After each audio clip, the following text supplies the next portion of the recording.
भक्तों को तुलसी को जल देते समय ये 3 शब्द बोलने चाहिए, जिससे सभी मनोकामनाएं पूरी हो जाती है। आज के इस वीडियो में हम ये जानेंगे कि तुलसी को जल देते समय क्या बोलना चाहिए। एक बार की बात है, देवी सत्यभामा ने भगवान श्री कृष्ण से तुलसी को जल देने का महत्व पूछा था।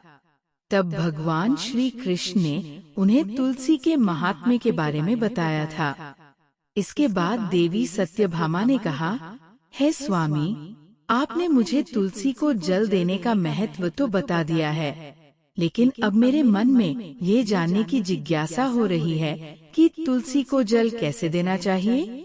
तुलसी को जल देने की सर्वोत्तम विधि कौन सी है और तुलसी को जल देने का मंत्र क्या है? कृपया आप मुझे इन सभी प्रश्नों का उत्तर दें। तब भगवान श्री कृष्ण ने देवी सत्यभामा से कहा, हे प्रिय, जिस प्रकार मैंने तुम्हें तुलसी का महात्म्य सुनाया है, उसी प्रकार तुलसी को जल देते समय बोले जाने वाले मंत्र का भी बहुत बड़ा महत्व है।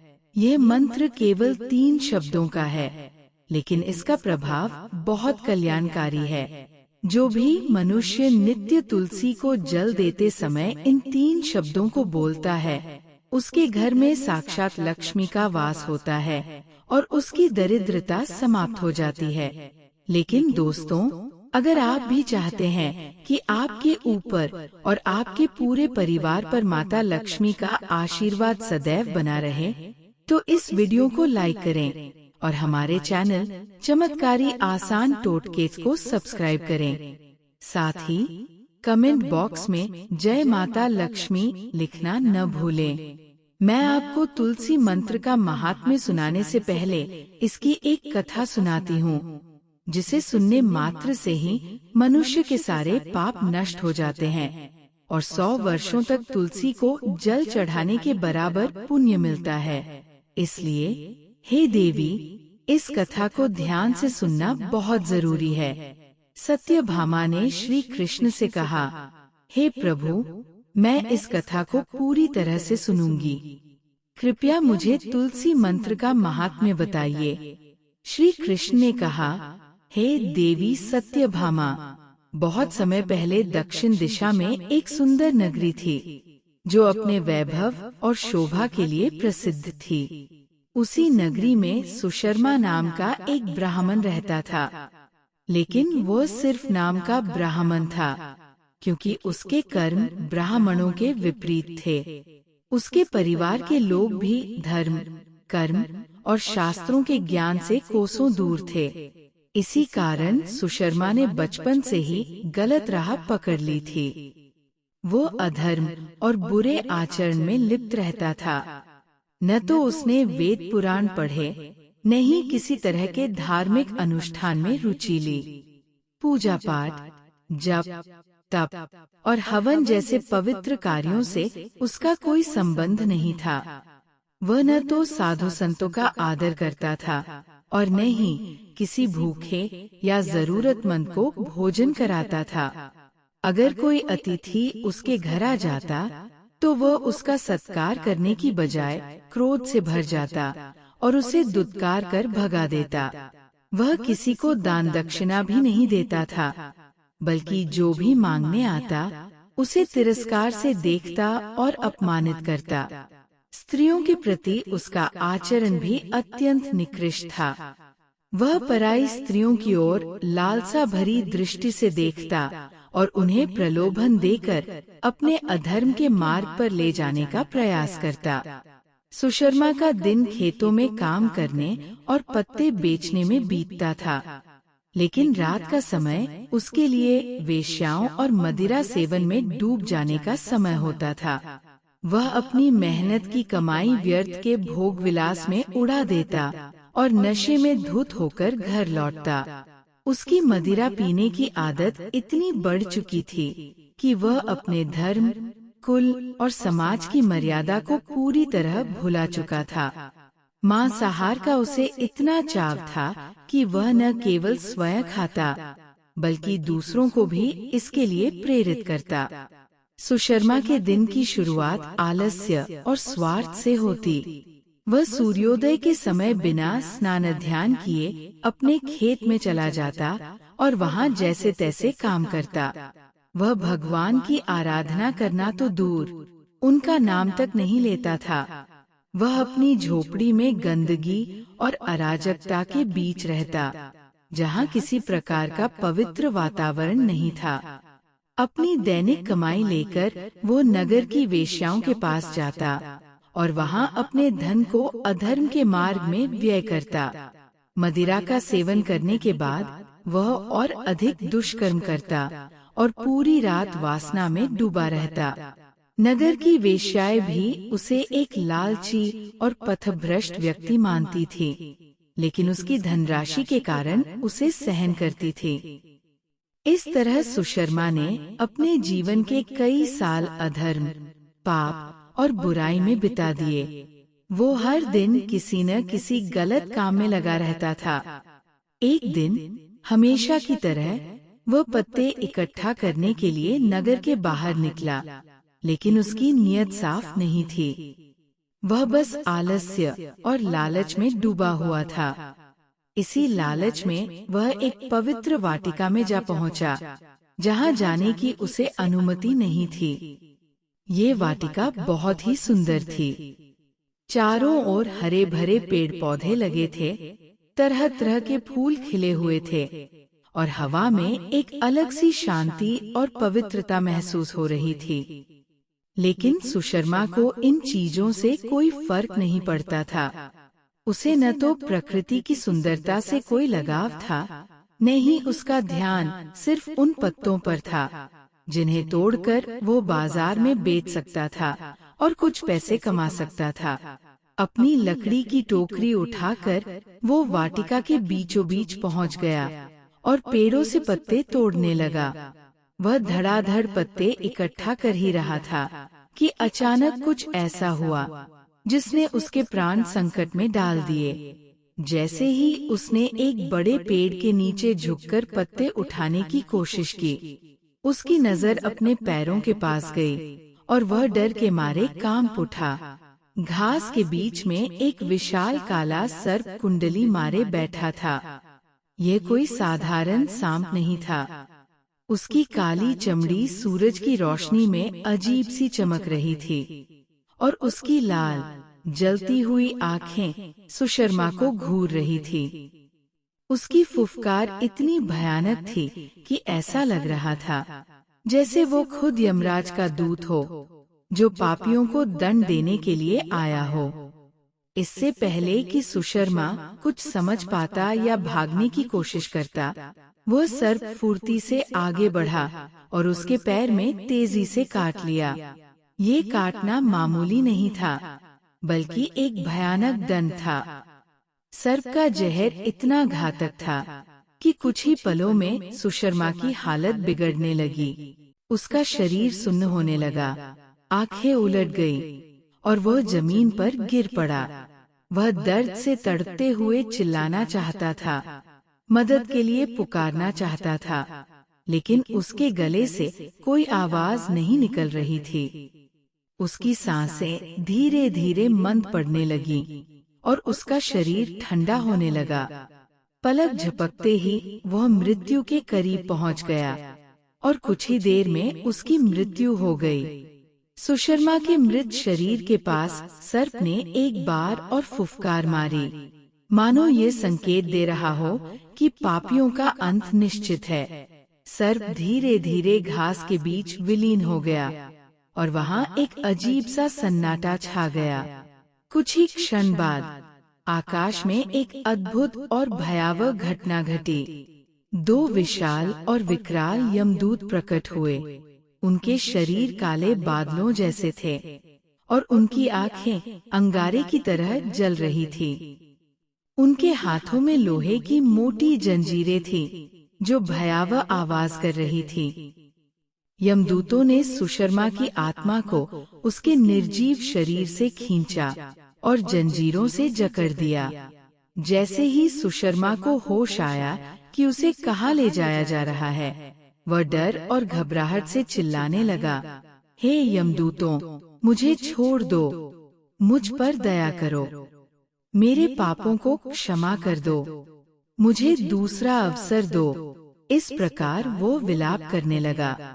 यमदूतों में से एक ने ठंडी आवाज में कहा, हे अधर्मी ब्राह्मण, अब तुझे प्रायश्चित करने का कोई अवसर नहीं मिलेगा। तूने जीवन भर पाप किए, धर्म का अपमान किया और अब अपने कर्मों का फल भोगने के लिए तैयार हो जा। सर्प तुझे उसी पाप के लिए दंड देने भेजा गया था। दूसरा यमदूत, जो और भी क्रोधित प्रतीत हो रहा था, बोला, तूने ब्राह्मण कुल का नाम कलंकित किया। तूने न तो धर्म का पालन किया, न ही भगवान का नाम लिया। तेरे जैसे पापियों के लिए यमराज ने घोर नरक तैयार किया है। अब तुझे वही ले जाया जाएगा, जहाँ तू अनंत काल तक यातनाएं भोगेगा। सुशर्मा उनकी बातों को सुनकर और जोर जोर से चिल्लाने लगा, मुझे छोड़ दो, मुझे एक बार और जीने का अवसर दो। मैं अब से धर्म के मार्ग पर चलूंगा। परंतु यमदूतों ने उसकी एक भी बात नहीं सुनी। उन्होंने सुशर्मा की आत्मा को अपनी जंजीरों में कसकर बांध लिया और उसे घसीटते हुए यमलोक की ओर ले जाने लगे। जब यमदूत उस पापी ब्राह्मण सुशर्मा को लेकर यमलोक पहुँचे, तो यमलोक का दृश्य अत्यंत भयावह था। चारों ओर अंधकार, चीखें और यातनाओं का माहौल था। सुशर्मा की आत्मा को जंजीरों में जकड़कर यमदूत यमराज के दरबार में लाए। यमराज का विशाल दरबार गरिमा और न्याय का प्रतीक था। उनके सिंहासन के चारों ओर अग्नि की लपटें उठ रही थीं और उनके हाथ में धर्मदंड था, जो उनके न्याय का प्रतीक था। यमराज के पास चित्रगुप्त बैठे थे, जिनके सामने एक विशाल पुस्तक खुली हुई थी।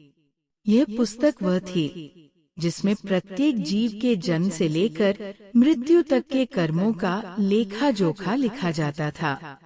जैसे ही यमदूतों ने सुशर्मा को यमराज के सामने लाकर खड़ा किया, चित्रगुप्त ने अपनी पुस्तक की ओर देखा और बोले, हे धर्मराज, ये ब्राह्मण सुशर्मा नाम का है। इसने बचपन से लेकर मृत्यु तक कोई भी पुण्य कार्य नहीं किया। इसके जीवन में केवल पाप और अधर्म का समावेश रहा। ये न केवल धर्म का पालन करने में असमर्थ था, बल्कि दूसरों के लिए भी बाधा बना। इसने अतिथियों को अपमानित किया, पराई स्त्रियों पर आसक्ति रखी, मदिरा और मांस का सेवन किया और दान या धर्म का कोई कार्य नहीं किया। इसने अपने ब्राह्मण कुल का घोर अपमान किया है। इसने न तो भगवान का स्मरण किया, न ही अपने कर्मों का कभी प्रायश्चित किया। यहाँ तक कि अपनी मृत्यु से पहले भी इसे पश्चाताप नहीं हुआ। यह व्यक्ति घोर पापों का भागी है। इसके लिए नरक के द्वार खुले हैं। ये सुनकर यमराज ने अपनी गंभीर आवाज में कहा, हे दूतों, ये घोर पापी ब्राह्मण, जिसने न केवल अपने जीवन को कलंकित किया, बल्कि ब्राह्मण जाति की मर्यादा को भी नष्ट किया, अब अपने कर्मों का फल भोगे। इसे उठाकर नरक में ले जाओ और वहाँ की भयंकर अग्नि में धकेल दो।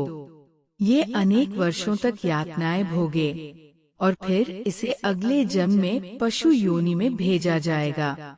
यह अपने पापों का दंड भोगे। यमदूतों ने धर्मराज की आज्ञा का पालन किया। उन्होंने सुशर्मा की आत्मा को जंजीरों में कसकर खींचा और नरक की ओर ले जाने लगे। सुशर्मा भय और पीड़ा से चिल्लाने लगा, लेकिन यमदूतों ने उसकी एक न सुनी। वे उसे घसीटते हुए नरक के द्वार पर लाए। नरक का दृश्य अत्यंत भयावह था। वहाँ चारों ओर धधकती हुई अग्नि थी और पापियों की चीखें आकाश को कंपा रही थी। वहाँ की गंध और वातावरण ऐसा था कि किसी भी आत्मा को कांपने पर विवश कर दे। यमदूतों ने सुशर्मा को घसीटकर नरक की भयंकर अग्नि में धकेल दिया। जैसे ही सुशर्मा की आत्मा अग्नि में गिरी, वो भयानक पीड़ा से चिल्लाने लगी।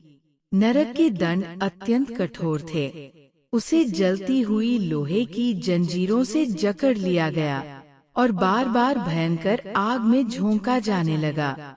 वहाँ के दंडाधिकारी उसके पापों के अनुसार उसे तरह तरह की यातनाएं देने लगे। कभी उसे तीखे कांटों पर चलाया जाता, तो कभी उबलते हुए तेल की कड़ाही में डाल दिया जाता। वो हर क्षण असहनीय पीड़ा से गुजर रहा था। वर्षों तक उसकी आत्मा नरक में इन भयावह यातनाओं को सहती रही। वहाँ उसे उसके हर पाप का दंड मिला। उसने हर पल अपनी गलतियों पर पछताया, लेकिन अब पश्चाताप का कोई फायदा नहीं था। जब उसके सभी पापों का प्रायश्चित पूरा हो गया, तो उसे अगले जन्म के लिए तैयार किया गया। यमराज ने चित्रगुप्त को आदेश दिया, इस पापी को पशु योनि में भेज दो। इसे एक बैल के रूप में जन्म मिलेगा, जहाँ यह अपने कर्मों का फल भोगेगा। इसका जीवन दुख और पीड़ा से भरा होगा। यह कठोर श्रम करेगा, लेकिन इसके हिस्से में सुख बहुत कमाएगा। अपने अगले जन्म में भी यह अपने पापों का प्रायश्चित करता रहेगा। इस तरह नरक की यातनाएं भोगने के बाद सुशर्मा की आत्मा को बैल के शरीर में पुनर्जन्म के लिए भेज दिया गया। लेकिन इस जन्म में भी उसके कष्ट कम नहीं हुए। वह बैल के रूप में जन्म लेकर दिन रात भारी बोझ उठाने में लगा रहा। उसका मालिक उसे सुबह से रात तक कठोर श्रम करवाता, लेकिन खाने के लिए उसे बहुत ही कम भोजन मिलता। हर दिन वह अपनी किस्मत पर रोता, लेकिन अब कोई रास्ता नहीं था। पिछले जन्म के पापों का फल उसे भोगना ही था। उसका पूरा जीवन दुख, कष्ट और कठिनाइयों से भरा रहा। समय के साथ उस बैल की शक्ति क्षीण होने लगी। जब वो पहले मालिक के लिए उपयोगी नहीं रहा, तो उसने उसे एक लंगड़े आदमी को बेच दिया। लंगड़ा आदमी भी कम निर्दय नहीं था। उसने उस दुर्बल बैल को अपने बोझ उठाने के लिए उपयोग करना शुरू कर दिया। वह उसकी पीठ पर बैठकर इधर उधर घुमा करता और बैल को उबड़ खाबड़ रास्तों पर चलने को मजबूर करता।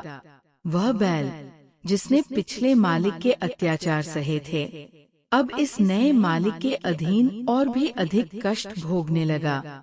8 वर्षों तक उस बैल ने बिना शिकायत अपने लंगड़े मालिक का बोझ ढोया, चाहे वह कितनी ही थका हुआ क्यों न हो। फिर एक दिन लंगड़ा आदमी बैल की पीठ पर बैठकर एक ऊंचे पर्वत पर चढ़ने का प्रयास करने लगा। यह पर्वत सीधा और कठिन रास्तों से भरा था। बैल की कमजोर टांगें और दुर्बल शरीर इस काम के लिए उपयुक्त नहीं थे, लेकिन उसे अपने स्वामी की आज्ञा माननी पड़ी। जैसे जैसे वह चढ़ाई करता गया, उसकी सांसें तेज होने लगी। उसकी आंखों के सामने अंधेरा छाने लगा और उसके पैर लड़खड़ा गए। बहुत देर तक चढ़ने के बाद जब बैल की सारी शक्ति समाप्त हो गई, तो वो अचानक जोर से मूर्छित होकर जमीन पर गिर पड़ा। उसकी सांसें धीमी पड़ने लगीं और वह अपनी अंतिम घड़ियां गिनने लगा। इस दृश्य को देखकर वहाँ खड़े कुछ लोग पास आ गए। वे बैल की दुर्दशा देखकर द्रवित हो गए। उनमें से कुछ ने बैल के मुख में पानी डालने का प्रयास किया, ताकि वह थोड़ा राहत महसूस कर सके। उन्हीं लोगों के बीच एक पुण्यात्मा व्यक्ति खड़ा था। उसने बैल की पीड़ा को देखकर सोचा कि इसका जीवन अत्यंत कष्टकारी रहा है और इसे मुक्ति पाने का कोई अवसर नहीं मिला। उसने बैल के कल्याण के लिए अपने अर्जित पुण्य को उस बैल को समर्पित कर दिया। उसके इस कार्य को देखकर अन्य लोग भी प्रेरित हुए। वे अपने अपने पुण्य को याद करने लगे और उसमें से कुछ अंश उस बैल के कल्याण के लिए समर्पित करने लगे। उस भीड़ में एक स्त्री भी खड़ी थी, जिसका नाम चंद्रलेखा था। चंद्रलेखा एक वेश्या थी, लेकिन उसके हृदय में दया और करुणा का भाव था। जब उसने देखा कि सभी लोग अपने पुण्य इस निरीह प्राणी को दे रहे हैं, तो उसने भी अपने जीवन के पुण्य को उस बैल के लिए समर्पित करने का निश्चय किया। चंद्रलेखा ने हाथ जोड़कर कहा, हे भगवान, मैंने अपने जीवन में अनगिनत पाप किए होंगे, लेकिन मेरे द्वारा किया गया जो भी थोड़ा सा पुण्य है, वह मैं इस बैल को अर्पित करती हूँ। कृपा कर इसे इस कष्टप्रद जीवन से मुक्ति प्रदान करें। फिर सभी लोग वहाँ से चले गए। जब उस बैल की अंतिम सांसें थम गईं, तो वहाँ एक अद्भुत दृश्य प्रकट हुआ। अचानक यमलोक के दूत वहाँ प्रकट हुए। उनके विशाल काले शरीर, जलती हुई लाल आँखें और उनके हाथ में चमचमाती हुई जंजीरें थीं। उन्होंने बैल के निर्जीव शरीर से उस ब्राह्मण की आत्मा को बाहर निकाला। आत्मा अब अपने पिछले कर्मों के बंधन में जकड़ी हुई थी और भयभीत होकर यमदूतों के सामने कांप रही थी। यमदूतों ने आत्मा को जंजीरों में बांधा और उसे खींचते हुए यमलोक की ओर ले जाने लगे। यमदूतों ने उस आत्मा को यमराज के सामने खड़ा कर दिया। चित्रगुप्त ने अपनी पुस्तक से उस ब्राह्मण की समस्त जन्मों की सूची देखनी शुरू की। वे उसकी पापमय जीवन गाथा पढ़ने लगे। चित्रगुप्त ने गंभीर स्वर में कहा, हे धर्मराज, इस ब्राह्मण ने अपने पिछले कई जन्मों में केवल पाप ही किए। उसने अधर्म, चोरी, पराई स्त्रियों के साथ दुर्व्यवहार, मदिरापान और मांसाहार जैसे अनेकों घोर पाप किए।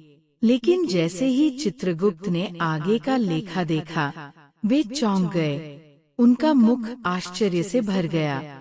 उन्होंने यमराज से कहा, हे धर्मराज, यहाँ कुछ अद्भुत हुआ है। इस ब्राह्मण को उसके बैल जीवन में वहाँ उपस्थित पुण्यात्माओं और एक वेश्या चंद्रलेखा के द्वारा दिए गए पुण्य ने इसके समस्त पाप नष्ट कर दिया है।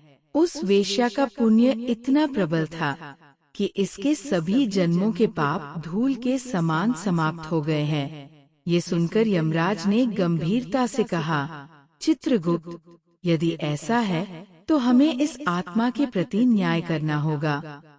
फिर उन्होंने उस ब्राह्मण की ओर देखा और कठोर स्वर में बोले, हे ब्राह्मण, तुम्हारे पिछले सभी जन्मों में तुमने अधर्म और पाप का जीवन जिया। तुम्हारे कर्म तुम्हें नरक की अग्नि में झोंकने के लिए पर्याप्त थे। लेकिन उस वेश्या चंद्रलेखा ने अपनी दया और करुणा से तुम्हारे लिए अपने अर्जित पुण्य का दान किया। उसके इस महान कार्य ने तुम्हारे समस्त पापों को नष्ट कर दिया है। तुम पर उसका बहुत बड़ा उपकार है। यमराज ने आगे कहा, उस पुण्य के कारण अब तुम्हें नरक नहीं भेजा जाएगा। तुम्हारे सभी पाप समाप्त हो चुके हैं और तुम्हें मनुष्य योनि में एक नया जीवन प्रदान किया जाएगा। लेकिन ध्यान रखना, ये तुम्हारा अंतिम अवसर है। अब से तुम्हारे कर्म ही तय करेंगे कि तुम्हारी आत्मा स्वर्ग में जाएगी या फिर से नरक को प्राप्त होगी। यमराज की बात सुनकर उस ब्राह्मण की आत्मा आंसुओं से भर गई। उसने हाथ जोड़कर कहा, हे धर्मराज, मैं उस वेश्या चंद्रलेखा का सदा ऋणी रहूंगा। उसने मेरे जैसे पापी पर दया की और मुझे एक नया जीवन दिया। मैं वचन देता हूँ कि अब मैं धर्म और सत्य के मार्ग पर चलूंगा। यमराज ने धर्मदंड उठाकर घोषणा की, हे यमदूतों, इस आत्मा को मनुष्य योनि में पुनः जन्म के लिए भेजो। इसे एक ऐसे परिवार में जन्म मिलेगा जहाँ धर्म और सत्य का पालन होता हो। अब यह अपने कर्मों से अपने जीवन को सुधारने का प्रयास करे। इस बार वह पृथ्वी पर आकर एक उत्तम ब्राह्मण कुल में जन्म लेता है। उस महापुण्य के प्रभाव से उसे इस नए जन्म में अपने पूर्व जन्म की बातें याद आने लगती है। जब वह ब्राह्मण बड़ा हुआ तो उसे अपने पिछले जन्म की याद आने लगी। उसे याद आया कि जब वह बैल था तो एक वेश्या ने उसे अपना पुण्य दे दिया था। यही कारण था कि वह इस जन्म में मनुष्य के रूप में पैदा हुआ। ये बात सोचकर उसके मन में उस वेश्या के बारे में जानने की जिज्ञासा जागी। वह ये भी समझना चाहता था कि आखिर वो कौन सा महान पुण्य था जिसके प्रभाव से उसके सारे पाप नष्ट हो गए। इस जिज्ञासा को शांत करने के लिए उसने उस वेश्या का पता लगाना शुरू किया। खोजते खोजते वह उस नगर में पहुंच गया जहां वह वेश्या रहती थी। अब वो वेश्या बूढ़ी हो चुकी थी, लेकिन जैसे ही ब्राह्मण ने उसे देखा, वह तुरंत उसके पास गया और श्रद्धा से बार बार प्रणाम करने लगा। उसने भावुक होकर वेश्या का धन्यवाद किया। ये देखकर वेश्या हैरान रह गई। उसने आश्चर्य से पूछा, ब्राह्मण देव, आप कौन हैं और मुझे धन्यवाद क्यों दे रहे हैं? मैंने ऐसा कौन सा काम किया है जिसके लिए आप मुझे प्रणाम कर रहे हैं? तब ब्राह्मण ने विनम्रता से उत्तर दिया, हे माता, मैं वही बैल हूँ जिसे तुमने अपना पुण्य दे दिया था। अपने पाप कर्मों के कारण मुझे पिछले जन्म में बैल बनना पड़ा था। जब मैं उस पर्वत पर मरने के कगार पर था, तब तुमने मुझे अपना पुण्य दिया था। तुम्हारे उसी पुण्य के प्रभाव से ही मुझे दोबारा मनुष्य जन्म प्राप्त हुआ है। इतना ही नहीं, तुम्हारे पुण्य के कारण ही मुझे अपने पूर्व जन्म की सारी बातें याद है। लेकिन हे माता, मैं यहाँ एक और बात जानने के लिए आया हूँ। आखिर वो कौन सा पुण्य था जिसे देकर तुमने मेरे सभी जन्मों के पाप नष्ट कर दिए? मैं उस पुण्य के बारे में जानना चाहता हूँ। ये सुनकर वेश्या कुछ देर सोच में पड़ गई। फिर बोली, हे ब्राह्मण श्रेष्ठ, मैंने अपने जीवन में कभी कोई बड़ा पुण्य नहीं किया। मैं तो सदा पाप के रास्ते पर ही चली हूँ। लेकिन हाँ, मेरे घर में एक तोता था जो हमेशा पिंजरे में बैठा कुछ बोलता रहता था, जिसे सुनकर मेरा अंतरात्मा पवित्र हो गया है। उसी तोते के द्वारा बोले गए मंत्र का पुण्य मैंने तुम्हें दान में दिया था। वह वेश्या और वह ब्राह्मण उस तोते के पास जाते हैं और उसे पूछने लगते हैं, हे शुक, तुम कौन सा मंत्र बोलते रहते हो जिससे हमारे जीवन का उद्धार हुआ है? यह मंत्र तुम्हें किसने सिखाया और इस मंत्र का क्या अर्थ होता है? तब उस तोते ने अपने पूर्व जन्म का वृतांत सुनाना आरंभ किया। वह तोता कहने लगा, हे ब्राह्मण श्रेष्ठ, पिछले जन्म में मैं एक ब्राह्मण था। मैं अपने ज्ञान के अहंकार में अंधा हो चुका था। मैंने कभी गुरुजनों का आदर नहीं किया, सदैव ही उनका अपमान किया। मुझे अपने ज्ञान पर इतना अधिक घमंड हो गया था कि जिस कारण से मेरे क्रोध बहुत अधिक बढ़ गए और मैं सभी से द्वेष करने लगा। मनुष्यों को तुच्छ समझने लगा, विद्वानों का भरी सभा में अपमान करने लगा। फिर कालांतर में मेरी मृत्यु हो गई और मुझे यमलोक ले जाया गया।